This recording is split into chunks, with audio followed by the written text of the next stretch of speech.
and faculty members who are watching this channel of Loya College Churu। पिछले व्याख्यान में plasma झिल्ली की स्ट्रक्चर और उनके विभिन्न मॉडल्स के बारे में मैंने आपसे डिस्कस किया था। आज के इस व्याख्यान में सेल मेम्ब्रेन की केमिकल कंपोजिशन क्या होती है, सेल मेम्ब्रेन की स्पेशल स्ट्रक्चर्स कौन कौन सी हैं और सेल मेम्ब्रेन के द्वारा संपादित कार्य कौन कौन से हैं। तो 3 पार्ट में इस व्याख्यान को हम कंप्लीट करेंगे। सबसे पहले इसका chemical composition of cell membrane.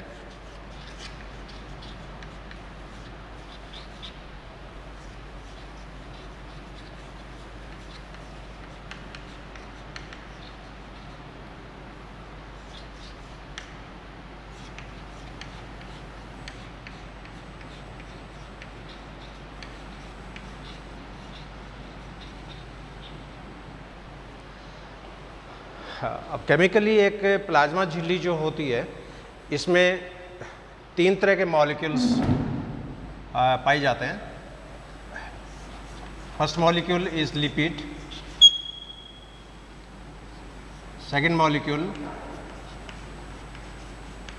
Is protein, third is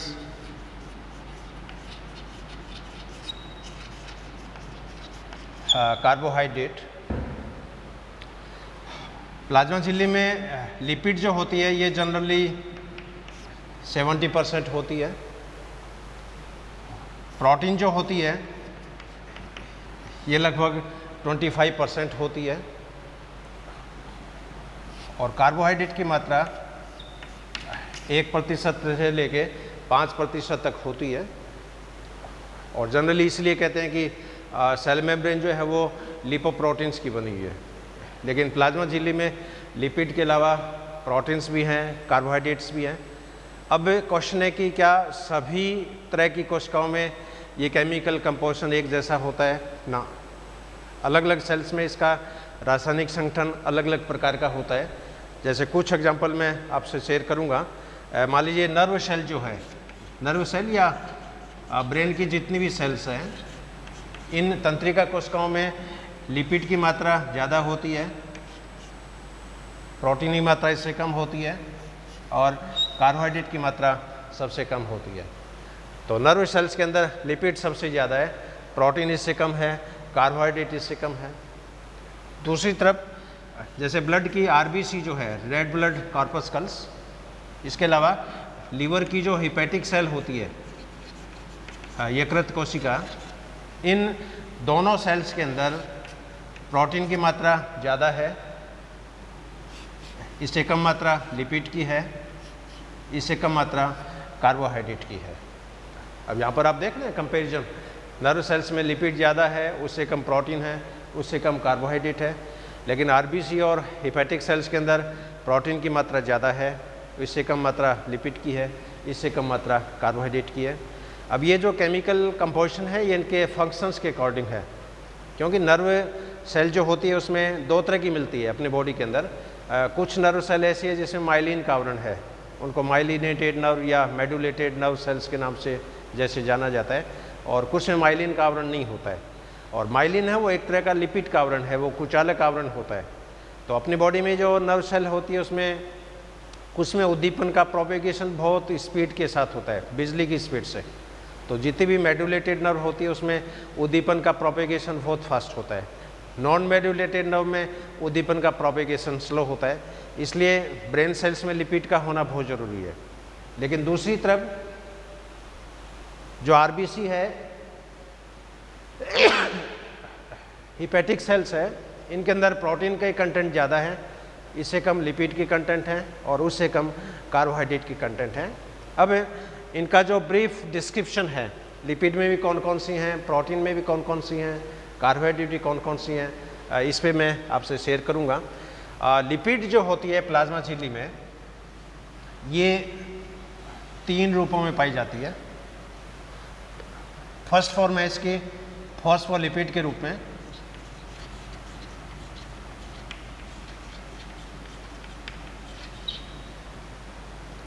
second जो वैरायटी है कोलेस्ट्रॉल के रूप में,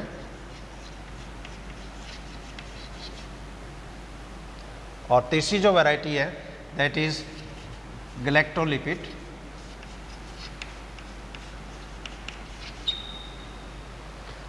अब यहाँ पर फॉस्फोलिपिड जो है ये लगभग 70% है। कोलेस्ट्रॉल जो होती है ये लगभग 25% है और ग्लैक्टोलिपिड जो होती है ये 1 to 5% होती है। अब इनकी स्ट्रक्चर कैसी है, इनकी लोकेलिटी क्या है, इनके मेन एग्जांपल्स क्या है, उसके बारे में मैं चर्चा करूँगा। सबसे जो फर्स्ट जो पार्ट है इसमें, फर्स्ट जो वैरायटी है दैट इज़ फॉस्फोलिपिड। अब फॉस्फोलिपिड के जो मॉलिक्यूल है इसमें एक तो हेड होता है। कल जैसे फ्लूइड मोज़ेक मॉडल में जैसे अपन चित्र बना रहे थे लिपिड का, तो उसके अंदर हेड था और उस हेड से 2 डंडियाँ दिखाई थी अपन ने। तो यहाँ पर ये हेड है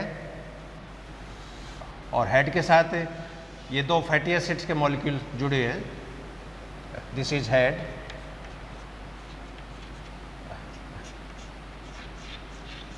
दिस इज टेल। अब यहाँ पर हेड और टेल के बीच में एक्चुअल में ग्लिसरॉल का मॉलिक्यूल है। तो ग्लिसरॉल का जो पहला कार्बन होता है, कार्बन फर्स्ट, ये हेड के साथ जुड़ा होता है। कार्बन सेकंड जो होता है ये एक फैटी एसिड के साथ जुड़ा हुआ है और 3 नंबर का जो कार्बन है ये दूसरे फैटी एसिड्स के जुड़ा हुआ है। अब ये जो फैटी एसिड है ये अनसैचुरेटेड होता है, इनके अंदर डबल बॉन्ड मिलता है। डबल बॉन्ड मिलने के कारण ये फॉस्फोलिपिड तरल रूप में पाई जाती है। तो यहाँ पर हेड हो गया। हेड जो होता है ये कॉलाइन फॉस्फेट का बना होता है। इसकी जो गर्दन है ये ग्लिसरॉल की बनी होती है। इसकी जो पूंछ है ये फैटी एसिड्स की बनी होती है। तो 2 फैटी एसिड्स होते हैं, दोनों फैटी एसिड्स यहाँ पर असंतृप्त प्रकार के हैं, अनसैचुरेटेड प्रकार के हैं। अब ये फॉस्फोलिपिड के मॉलिक्यूल एम्फीपैथिक प्रकार के हैं, उभयधर्मी प्रकार के हैं, पोलर प्रकार के हैं और इनका जो हेड होता है इस हेड के ऊपर या तो कोई आवेश नहीं होता है, देयर इज नो चार्ज, या इसके ऊपर ऋण आवेश हो सकता है, नेगेटिव चार्ज। यदि हेड के ऊपर कोई आवेश नहीं हो, if there is no charge in head region, तो ये उदासीन वसा के नाम से जानी जाती है। इसको न्यूट्रल फॉस्फोलिपिड के नाम से प्रिफर किया जाएगा। यदि हेड के ऊपर नेगेटिव चार्ज हो तो इसे एसिडिक फॉस्फोलिपिड के नाम से जाना जाता है।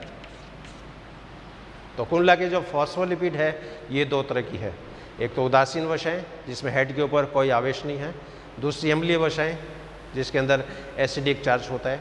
अब अलग अलग फैट में अलग अलग ये चार्जेस हो सकते हैं। जैसे उदासीन वसाओं में मुख्य रूप से जो एग्जाम्पल हैं उसमें जैसे लेसिथिन, ये एक तरह की न्यूट्रल फैट है। सिफेलिन, ये न्यूट्रल फैट है। सेरिब्रोसाइड,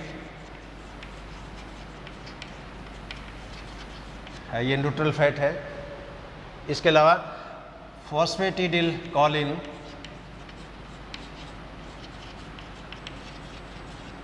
फॉस्फेटिडिल कॉलिन, ये न्यूट्रल फैट है। इसके अलावा फॉस्फेटिडिल इथेनोलेमिन,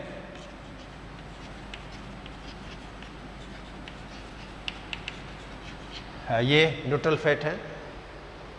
इसी तरह जिन पे नेगेटिव चार्ज हो, यानी अम्लीय प्रकार की जो वसाएं होती है, अम्लीय वसाओं के जो मुख्य एग्जाम्पल हैं उसके अंदर एक तो जैसे कार्डियोलिपिन, ये मेनली हार्ट के अंदर प्रेजेंट होती है। सल्फोलिपिड, इसके अलावा फॉस्फेटिडिल सेरिन,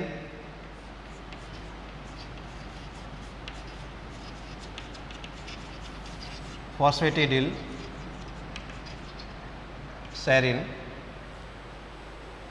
तो फॉस्फोलिपिड जो है वो 2 प्रकार की होगी, उदासीन वसाओं के रूप में और अम्लीय वसाओं के रूप में। अब प्लाज्मा झिल्ली की जो आउटर लेयर जो होती है, अपर लेयर, उसके अंदर जनरली उदासीन वसाएं पाई जाती है। हालांकि ये कोई कॉन्क्रीट कंक्लूजन नहीं है कि ऊपरी लेयर के अंदर जितनी भी वसाएं होगी वो सारी की सारी उदासीन प्रकार की होगी। उसमें कुछ अम्लीय प्रकार की वसाएं भी हो सकती है, लेकिन ज़्यादा जो प्रपोर्शन है, ज़्यादा जो रेशो है 90% के आसपास वो उदासीन वसाओं का होता है। और नीचे वाली जो लिपिड लेयर है उसके अंदर जनरली अम्लीय प्रकार की वसाएं जो होती है वो पाई जाती है। और ये एम्फीपैथिक मॉलिक्यूल्स होते हैं। इसमें हेड जो होता है वो हाइड्रोफिलिक टाइप का होता है। इसकी पूंछ जो होती है वो हाइड्रोफोबिक टाइप की होती है। इसका हेड जो होता है प्लाज्मा झिल्ली में बाहर की तरफ निर्देशित रहता है। इसकी पूंछ जो होती है वो भीतर की तरफ निर्देशित रहती है, डायरेक्टेड रहती है। अब सेकंड जो टाइप है इसमें कोलेस्ट्रॉल। और कोलेस्ट्रॉल जो है एक तरह का ये एनिमल प्रोडक्ट है। जितने भी एनिमल प्रोडक्ट हैं जिसमें गाय का दूध है, दही है, देसी घी है, इसके अलावा मीट है, अंडे हैं जैसे, तो एनिमल प्रोडक्ट जितने भी हों, खाद्य सामग्री, उसके अंदर कोलेस्ट्रॉल जो होगा पाई जाएगा। और कोलेस्ट्रॉल जो होता है ये एक स्टीरॉयड रिंग के रूप में पाई जाता है। इस कोलेस्ट्रॉल रिंग या स्टीरॉयड रिंग को इस तरह जैसे रिप्रेजेंट कर सकते हैं। इसके अंदर 4 रिंग होती है, जिसमें 3 रिंग जो है ये तो हेक्सागोनल टाइप की है, और लास्ट जो रिंग होती है ये पेंटागोनल टाइप की होती है। और ये जो रिंग है इसको स्टीरॉयड वलय के रूप में या स्टीरॉयड रिंग के रूप में या फिनेंथ्रिन रिंग भी बोलते हैं इसको। और इसका जो एक्चुअल जो केमिकल नेम है वो होता है कि साइक्लोपेंटेनो पर हाइड्रो पर क्लोरोफिनेंथ्रिन। साइक्लोपेंटेनो पर हाइड्रो पर क्लोरोफिनेंथ्रिन। तो शॉर्ट में इसको फिनेंथ्रिन वलय के नाम से भी जाना जाता है। शॉर्ट में इसको स्टीरॉयड रिंग के नाम से भी इसको जाना जाता है। अब बॉडी में जितने भी सेक्स हार्मोन्स हैं वो सारे इस कोलेस्ट्रॉल से बनते हैं। जैसे नर में जो सेक्स हार्मोन है जिसको एंड्रोजन के नाम से, टेस्टोस्टेरोन के नाम से, एंड्रोस्टेरोन के नाम से, एपिएंड्रोस्टेरोन के नाम से। इसके अलावा फीमेल में पाए जाने वाले सेक्स हार्मोन है जैसे एस्ट्रोजन, प्रोजेस्टेरोन, वो सारे कोलेस्ट्रॉल से बनते हैं। अपनी स्किन में जो विटामिन डी जो बनता है वो भी कोलेस्ट्रॉल से बनता है। इसलिए आदमी को धूप में बैठना बहुत ज़रूरी है, धूप में बैठना चाहिए, क्योंकि धूप में जो अर्गोस्टेरोल होता है वो सनलाइट के अंदर विटामिन डी में कन्वर्ट हो जाता है। इसके अलावा जो आदमी मोटे होते हैं या जिनकी स्किन के अंदर कोलेस्ट्रॉल की मात्रा ज़्यादा होती है उनमें सेक्स हार्मोन का प्रोडक्शंस भी समय से पहले होता है। सेक्सुअल मैच्योरिटी उनके अंदर समय से पहले आती है। और ये जो कोलेस्ट्रॉल जो होती है ये कोलेस्ट्रॉल के मॉलिक्यूल इस फैटी एसिड की पूंछ के बीच में भी प्रेजेंट होते हैं। जैसे ये फैटी एसिड की 2 टैल है, तो इस टैल के बीच के अंदर ये फैटी एसिड के जो मॉलिक्यूल है ये इसके अंदर एम्बेडेड रहते हैं। और फैटी एसिड की पूंछ के बीच में कोलेस्ट्रॉल होने से क्या होगा कि फैटी एसिड का सैचुरेशन नहीं हो पाता है। इसलिए फ्लूइड मोजाइक मॉडल में कल पिछले व्याख्यान में जैसे मैंने बताया कि प्लाज्मा झिल्ली का जो फ्लूइड पार्ट है वो लिपिड के द्वारा निरूपित होता है। इसका मोजाइक पार्ट जो होता है वो जो अंदर जो आंतरिक प्रोटीन धंसे रहते हैं उनके द्वारा निरूपित होता है। प्लाज्मा झिल्ली तरल रूप में क्यों होती है उसके पीछे 2 रीजन होते हैं। एक तो कि फैटी एसिड है वो अनसैचुरेटेड है, इसके कारण प्लाज्मा झिल्ली तरल रूप में होती है। दूसरा, इन फैटी एसिड्स के बीच में कोलेस्ट्रॉल के मॉलिक्यूल होने से इसका सैचुरेशन भी नहीं हो पाता है। जब तक कोलेस्ट्रॉल के मॉलिक्यूल हैं इन फैटी एसिड का संतृप्तिकरण नहीं हो पाता है, डबल बॉन्ड जो है वो सिंगल बॉन्ड में कन्वर्ट नहीं हो पाते हैं। इसलिए नॉर्मल टेम्परेचर के ऊपर एक प्लाज्मा झिल्ली जो होती है वो इलास्टिक नेचर की होती है, प्रत्यास्थ प्रकृति की होती है। और इलास्टिसिटी जो होती है वो उसमें कुछ रोल इस कोलेस्ट्रॉल का भी है। तो प्लाज्मा झिल्ली इनके संतृप्त नहीं होने के पीछे इस कोलेस्ट्रॉल का भी एक बहुत बड़ा योगदान है। तीसरी जो लिपिड है दैट इज़ ग्लैक्टोलिपिड। अब ग्लैक्टोलिपिड में नाम से स्पष्ट है कि इसके साथ कार्बोहाइड्रेट जो है वो जुड़ा हुआ है। ग्लैक्टो मीन्स ये कार्बोहाइड्रेट का पार्ट है और लिपिड मीन्स ये वसा का पार्ट है। तो कई बार लिपिड के साथ कुछ मात्रा कार्बोहाइड्रेट की अटैच हो जाती है और वो ग्लैक्टोलिपिड के नाम से जैसे जानी जाती है। इसकी मात्रा बहुत कम है, 1 to 5%। और इस तरह की जो लिपिड होती है जनरली लिपिड के बाहरी जो लेयर है, अपर बाइलेयर है, उसके अंदर ये पाई जाती है। तो ये इसका जो पहला जो केमिकल पार्ट है दैट इज़ लिपिड। तो लिपिड 70% है। लिपिड 3 तरह की होगी, फॉस्फोलिपिड, कोलेस्ट्रॉल, गैलेक्टोलिपिड। फॉस्फोलिपिड 70% है, कोलेस्ट्रॉल है ये 25% है, और गैलेक्टोलिपिड है ये 1 से लेकर 5% है। फॉस्फोलिपिड में भी हेड में आवेश यदि नहीं है तो ये उदासीन वसा होगी, इस पर यदि नेगेटिव चार्ज है तो ये अम्लीय वसाई होगी, और ये इसके मेन एग्जाम्पल है। कोलेस्ट्रॉल जो है ये स्टेरॉयड रिंग के रूप में पाई जाती है, और जितने भी सेक्स हार्मोन्स हैं, स्टेरॉयड हार्मोन्स हैं, वो सारे इस कोलेस्ट्रॉल से बनते हैं। इसलिए कोलेस्ट्रॉल है वो एक तरह का पैतृक कंपाउंड है, पेरेंटल कंपाउंड है। तो जो व्यक्ति मांसाहारी प्रवृत्ति के होते हैं, कार्निवोरस नेचर के होते हैं, उनमें डेफिनेटली कोलेस्ट्रॉल कंटेंट ज़्यादा होता है, और उनमें सेक्सुअल हार्मोन्स का प्रोडक्शन है वो समय से पहले होता है। सेक्सुअल मैच्योरिटी जो होती है वो इनके अंदर पहले होती है। गर्ल्स के अंदर जो मिनार्क जो सिचुएशन है, मेंस्ट्रुअल साइकिल की जो मिनार्क कंडीशन है, वो भी अर्ली एज में स्टार्ट हो जाती है, जो नॉन वेजिटेरियन होते हैं। अब इसका जो सेकंड जो पार्ट है दैट इज़ प्रोटीन। तो प्लाज्मा झिल्ली में प्रोटीन्स की मात्रा जो होती है ये लगभग 25% है। अब प्रोटीन के मॉलिक्यूल्स को कई बेसिस पे क्लासिफाई कर सकते हैं। प्रोटीन के जो मॉलिक्यूल्स हैं इनको एक तो पोजीशन के आधार पर, on the basis of position, स्थिति के आधार पर प्रोटीन का वर्गीकरण हो सकता है। दूसरा इनका क्लासिफिकेशन हो सकता है on the basis of function, कार्य के आधार पर।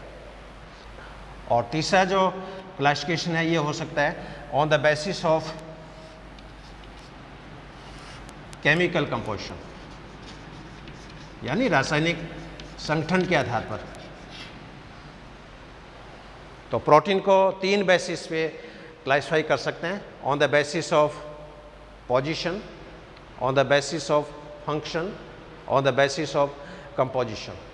अब पोजीशन की बेसिस पे या लोकेशन की बेसिस पे या स्थिति के आधार पर फ्लूइड मोज़ेक मॉडल में जैसे मैंने आपको बताया था कि कुछ प्रोटीन के मॉलिक्यूल हैं वो वसा की झिल्ली के ऊपर और नीचे प्रेजेंट है, उनको बाह्य प्रोटीन्स का नाम दिया था।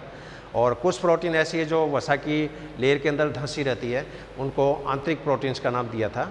तो पोजीशन की बेसिस पे प्रोटीन के जो मॉलिक्यूल हैं ये 2 तरह के हो सकते हैं, एक तो बाह्य प्रोटीन या एक्सटर्नल प्रोटीन, और दूसरी टाइप की जो है दैट इज़ इंटरनल प्रोटीन या आंतरिक प्रोटीन। अब इन दोनों प्रोटीन में डिफरेंस क्या क्या हो सकते हैं? बाह्य प्रोटीन जो होते हैं ये वसा की झिल्ली के बाहर प्रेजेंट है, these are present on outside of lipid bilayer. लेकिन आंतरिक प्रोटीन जो होते हैं ये वसा की लेयर के अंदर धंसे रहते हैं। तो लोकेशन सेल मेम्ब्रेन के बाहर है, इसलिए ये एक्सटर्नल प्रोटीन है, एक्सट्रिंसिक प्रोटीन है, पेरिफेरल प्रोटीन्स हैं। और आंतरिक प्रोटीन लिपिड लेयर के धंसे हैं, इसलिए ये इंटरनल प्रोटीन है, इंट्रिंसिक प्रोटीन है, इंटीग्रल प्रोटीन्स है। इसके अलावा एक मेजर डिफरेंस इसमें होता है कि बाह्य प्रोटीन जो होते हैं उनको आप इजीली सेपरेट कर सकते हो, they can be easily separated out. लेकिन आंतरिक प्रोटीन जो होते हैं ये दृढ़ता से जुड़े रहते हैं, और इनको पृथक करने के लिए प्रबल क्षार की आवश्यकता होती है, स्ट्रॉन्ग बेस, जैसे सोडियम हाइड्रोक्साइड है, पोटेशियम हाइड्रोक्साइड है। तो नॉर्मल क्षार हैं तो उससे तो आंतरिक प्रोटीन है वो सेपरेट नहीं होते हैं। तो strong base are required to separate the integral proteins. इसके अलावा बाह्य प्रोटीन जब सेपरेट हो गए, मान लो प्लाज्मा झिल्ली से बाह्य प्रोटीन को आपने आइसोलेट कर लिया, तो वो अपने आप में प्योर है, दे आर प्योर। लेकिन आंतरिक प्रोटीन को यदि अपने प्लाज्मा झिल्ली से रिमूव भी कर लिया तो आंतरिक प्रोटीन प्योर नहीं होते अपने आप में, उसके साथ कुछ लिपिड के मॉलिक्यूल भी जुड़े आ जाते हैं। जैसे मान लीजिए कोई सपोज़ मिट्टी में 2 तरह के पौधे हों, एक पौधे ऐसे हैं जिनकी जड़ मान लीजिए बहुत छोटी है, दूसरे पौधे ऐसे जिसकी जड़ मान लीजिए है 1-1.5 फीट नीचे गहरी गई है। अब दोनों तरह के पौधों को यदि अपन उपाड़ें तो जो पौधा नॉर्मल है जिसकी जड़ पतली है वो तो क्या होगा, ऊपर जाएगा, लेकिन जिसकी जड़ें थोड़ी गहरी है उसमें जड़ों में देखा होगा उसके साथ मिट्टी के जो पार्टिकल है वो भी आ जाते हैं, मिट्टी का जो क्लस्टर है वो जड़ों के अंदर फंसा रहता है। तो उसी तरह सिंपल प्रोटीन है इसको आप इजीली सेपरेट कर सकते हो, लेकिन आंतरिक प्रोटीन को जब सेपरेट करोगे तो वो शुद्ध नहीं होते हैं और उसके साथ लिपिड के मॉलिक्यूल जो होते हैं वो भी इसके अंदर आ जाते हैं। इसके अलावा बाह्य प्रोटीन जो है इनकी कोई टाइप नहीं है, सब टाइप्स नहीं है, लेकिन आंतरिक प्रोटीन जो हैं ये 2 टाइप के होते हैं। और ये पिछले व्याख्यान में मॉडल में जैसे मैंने बताया था कि आंतरिक प्रोटीन सिस टाइप के भी हो सकते हैं और ये ट्रांस टाइप के भी हो सकते हैं। सिस टाइप के जो प्रोटीन है वो लिपिड के अंदर आधे भाग में दसे हुए हैं, हाफ पार्ट के अंदर, और ट्रांस प्रोटीन है वो वसा की झिल्ली के आर पार है। इसके अलावा इन दोनों प्रोटीन्स का अपना अलग अलग मकसद है, दोनों प्रोटीन का अलग अलग फंक्शंस हैं। आंतरिक प्रोटीन जो होते हैं बाहरी लेयर में जो है वो जनरली रिसेप्टर्स का काम करेंगे और भीतर की साइड में जो प्रोटीन्स हैं वो जनरली एंजाइम्स का काम करते हैं। और इनके कई तरह के एग्जाम्पल भी हो सकते हैं, जैसे बाह्य प्रोटीन के जो एग्जाम्पल हैं इसमें जैसे ATPase, साइटोक्रोम C, रिडक्टेज। इसके अलावा आंतरिक प्रोटीन में जैसे रेटिना के अंदर जो ट्रांसमेम्ब्रेन जो प्रोटीन होते हैं रोडोप्सिन, वो एक तरह का इंटरनल प्रोटीन्स हैं। इसके अलावा RBC की प्लाज्मा झिल्ली में स्पेक्ट्रिन प्रोटीन्स पाए जाते हैं स्पेशल, तो स्पेक्ट्रिन प्रोटीन है वो एक तरह के आंतरिक प्रोटीन्स हैं। तो लोकेशन की बेसिस पे प्लाज्मा झिल्ली के प्रोटीन्स 2 प्रकार के हो गए, बाह्य प्रोटीन्स और आंतरिक प्रोटीन्स। बाह्य प्रोटीन झिल्ली के बाहर उपस्थित है, आंतरिक प्रोटीन झिल्ली के अंदर धसे हुए हैं। बाह्य प्रोटीन को आप इजीली सेपरेट कर सकते हो, आंतरिक प्रोटीन को आप इजीली सेपरेट नहीं कर सकते। इनको सेपरेट करने के लिए आपको प्रबल क्षार की आवश्यकता होती है। इसके अलावा बाह्य प्रोटीन जब सेपरेट होंगे तो अपने आप में प्योर होते हैं, 100% प्योर, लेकिन आंतरिक प्रोटीन जब सेपरेट होंगे तो उसके साथ लिपिड के मॉलिक्यूल भी अटैच होके आ जाते हैं। और मेन एग्जांपल इसमें ATPase हैं, साइटोक्रोम C रिडक्टेज हैं, आंतरिक प्रोटीन के अंदर रोडोप्सिन है, स्पेक्ट्रिन है। अब सेकंड जो है इसमें फंक्शन की बेसिस पे, कार्य के आधार पर, कार्य के आधार पर प्लाज्मा झिल्ली के जो प्रोटीन्स हैं वो 3 टाइप के होंगे। एक तो संरचनात्मक प्रोटीन, स्ट्रक्चरल प्रोटीन, दूसरे एंजाइमेटिक प्रोटीन,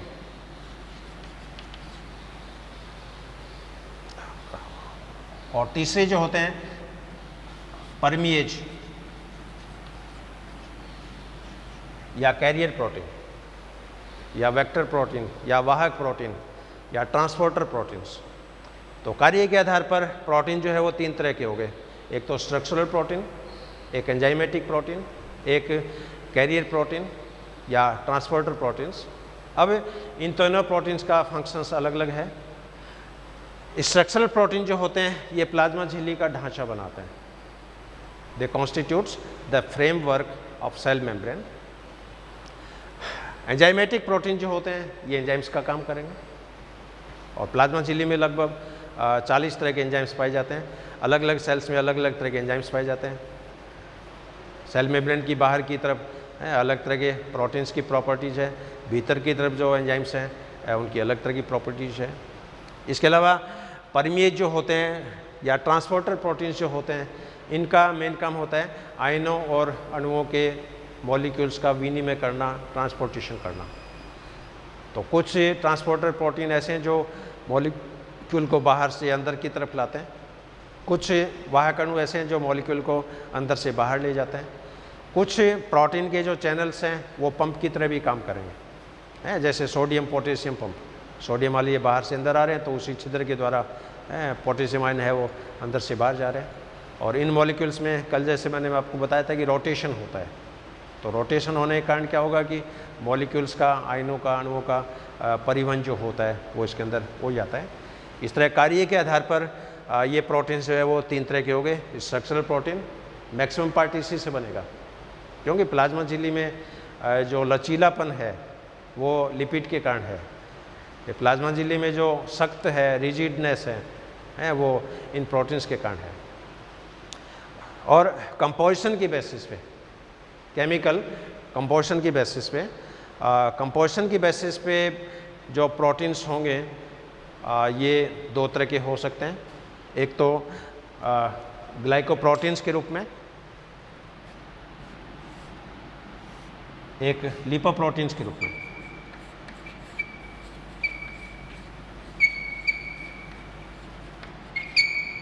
ग्लाइकोप्रोटीन्स के रूप में और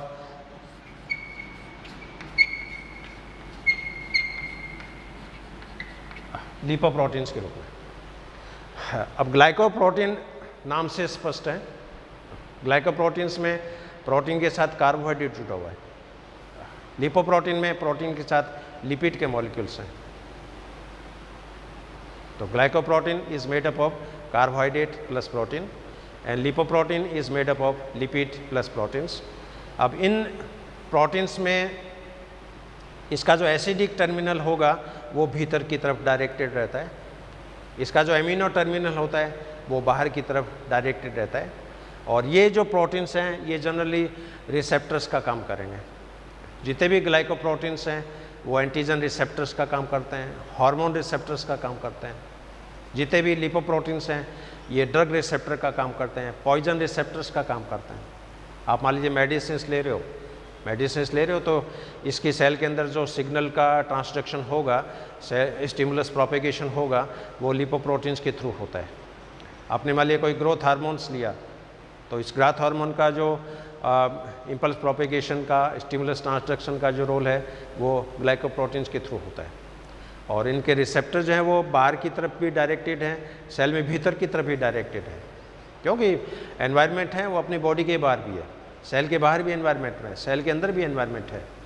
सेल के बाहर जो एनवायरनमेंट है वो इंटरसेलुलर फ्लूइड के रूप में हो सकता है, एक्स्ट्रासेलुलर फ्लूइड के रूप में हो सकता है। सेल के अंदर का जो एनवायरनमेंट है वो प्रोटोप्लाज्म के रूप में होता है, साइटोप्लाज्म के रूप में होता है। और इम्पल्स जो होती है वो बाहर से भीतर, भीतर से बाहर। उद्दीपन का प्रोपेगेशन है वो यूनिडायरेक्शनल नहीं है, बाई डायरेक्शनल है। तो कंपोजिशन की बेसिस पे प्रोटीन जो हैं वो दो तरह के हो सकते हैं, ग्लाइकोप्रोटीन्स और लिपोप्रोटीन्स। और इन प्रोटीन्स का बहुत बड़ा रोल है आदमी के हेल्थ के अंदर, आदमी की फिजियोलॉजी में, उद्दीपन के संचरण में, स्टिमुलस प्रोपेगेशंस में। और आजकल प्लाज्मा झिल्ली में जी टाइप के प्रोटीन हैं वो डिस्कवर हो गए हैं। रेटिना के अंदर जो देखने का जो प्रोसेसिंग है वो सारा इन प्रोटीन्स के कारण होता है। कान के अंदर सुनने का जो प्रोसेस है वो इन प्रोटीन्स के कारण होता है। जितने भी मेडिसिन आप लेते हो, हार्मोन्स लेते हो, ड्रग्स लेते हो,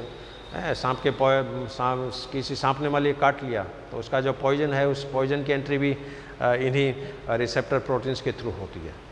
तो कंपोजिशन की बेसिस पे ये प्रोटीन्स दो तरह के हो गए। अब इसका जो लास्ट पार्ट है कार्बोहाइड्रेट, कार्बोहाइड्रेट जो होता है इसकी मात्रा बहुत कम है, 1% से लेके 5% तक। अब ये कार्बोहाइड्रेट फ्री फॉर्म में भी हो सकते हैं और बाउंडेड फॉर्म में भी हो सकते हैं। फ्री फॉर्म जो है इसकी परसेंटेज बहुत कम है, इसलिए कार्बोहाइड्रेट, कई बार कार्बोहाइड्रेट लिपिड के साथ जुड़ गया तब इसको ग्लाइकोलिपिड बोलेंगे। यही कार्बोहाइड्रेट प्रोटीन के साथ जुड़ गया तब इसको ग्लाइकोप्रोटीन्स बोलेंगे। तो कार्बोहाइड्रेट फ्री फॉर्म में भी है, स्वतंत्र रूप में भी है और बंधित रूप में भी है। और बंधित रूप में जब ये होते हैं तो जनरली ये रिसेप्टर्स का काम करते हैं और प्लाज्मा झिल्ली के अंदर ये इम्प्लांटेड रहते हैं, प्लाज्मा झिल्ली में ये धंसे हुए रहते हैं। तो ये एक नट सेल में प्लाज्मा झिल्ली का केमिकल कंपोजिशन। एक बार मैं थोड़ा ब्रीफ कर दूं एक बार फिर। Cell membrane is made up of 3 type of molecules: lipid, protein and carbohydrate. Lipid constitutes 70%, protein constitutes 25%, carbohydrate constitutes 1 to 5%. Lipids are of 3 types: phospholipids constitute 70%, cholesterol measures 25%, galactolipid measures 1 to 5%. Phospholipids molecules are amphipathic in nature. It is made up of 2 parts, head and tail. Head is made up of choline phosphate tail is made up of phospholipids which are unsaturated in nature on the basis of charge. If there is no charge, then it is designated as neutral phospholipid. If head is negatively charged, then it is called as acidic phospholipid. Cholesterol is animal product, and galactolipid, it is a combined form and it is made up of carbohydrate plus proteins. Protein जो होता है, protein position की basis पे classify होता है, function की basis पे classify होता है, कंपोजिशन की बेसिस पे क्लासिफाई होता है. पोजीशन की बेसिस पे ये दो तरह का है, external protein and internal proteins. Function की बेसिस पे तीन टाइप हैं, structural protein, enzymatic protein, carrier protein. और कंपोजिशन की बेसिस पे दो टाइप का है, ग्लाइकोप्रोटीन्स, लिपोप्रोटीन्स.